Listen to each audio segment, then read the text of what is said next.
해주시기 바랍니다. 저는 그 이준영 진수님께 묻겠습니다. 세 가지를 한꺼번에 마이크를 좀 가까이 해주세요. 세 가지를 한꺼번에 여쭙겠는데요. 한꺼번에 대답해 주세요. 먼저 그 공공외교 관련법이 헌법의 문화국가 원리에 위배되는 듯한 그런 뉘앙스를 자료집 57쪽에 이렇게 해 놓으셨는데, 헌법과 공공외교와의 관계에 대해서 좀 설명해 주시고요.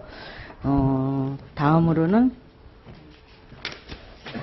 그 재공간 민영화, 재공간 민영화가 무엇인지 좀 그 의미를 설명해 주시고요.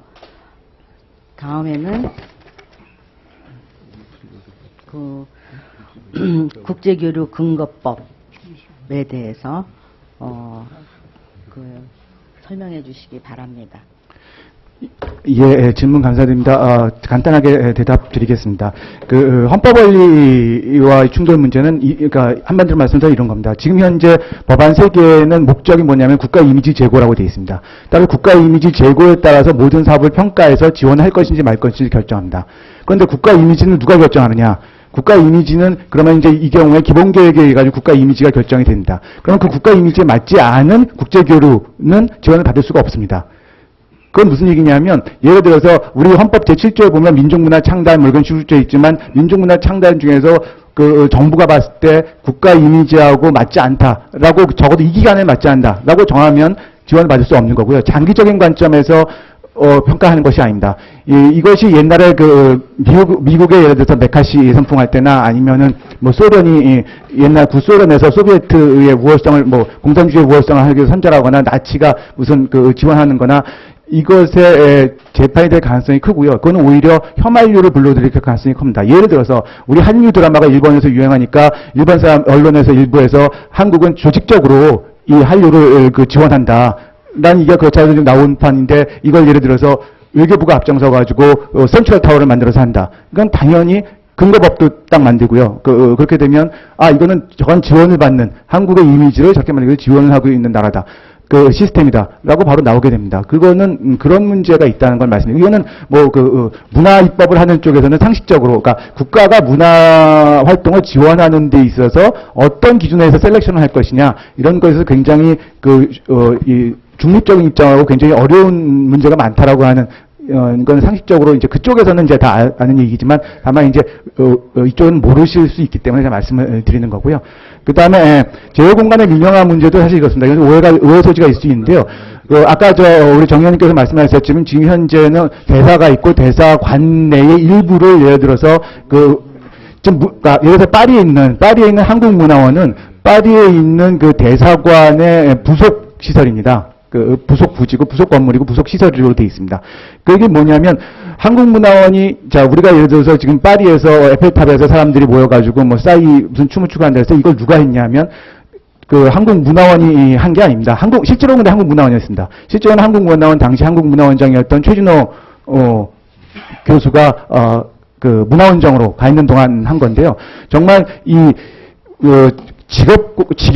직업적인 외교관이 아닌 대학 교수가 파리 문화원장으로 가는 것도 기적이지만 그 사람이 가자마자 가능했던 거는 그 사람이 파리에서 10년 이상 유학을 하면서 공부했기 때문에 파리 문화계에 아는 사람들이 쫙 깔려 있습니다. 그러니까 부임을 하자마자 바로 그 다음날부터 프랑스의 문화계 인사들을 만나면서 바로 일을 할 수가 있고 어느 사람이 문화계의 강자고 어느 사람이 영향력이 있는 사람인지 다 알고 있는 사람입니다.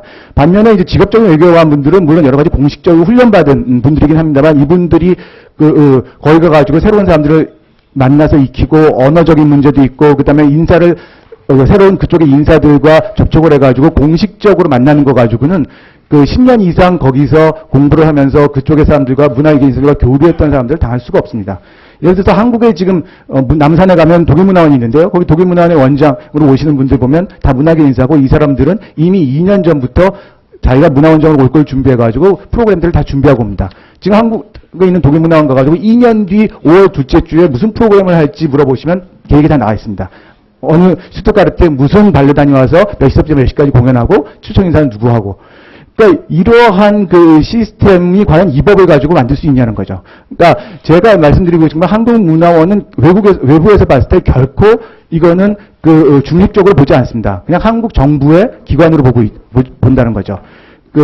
따라서 그런 상태에서 제가 그럼에도 불구하고 한국문화원은 없애자는 말씀은 아니고요. 한국문화원은 여전히 필요하고 그 나름대로 역할을 해야 됩니다. 그런데 한국문화원이 해야 될 역할이 있고 그 이외에 예를 들어서 우리가 지금 한국에서 괴테 인스티튜트나 아니면 알리앙스 프랑세스나 아니면 브리티시 카운슬이나 이런 데 아니면 일본의 문화원이나 아니면 일본 국제교류기금이나 하는 데서 외국에 갖고 있는 이미지와 과연 같은 이미지를 어떤 식으로 확보할 것이냐.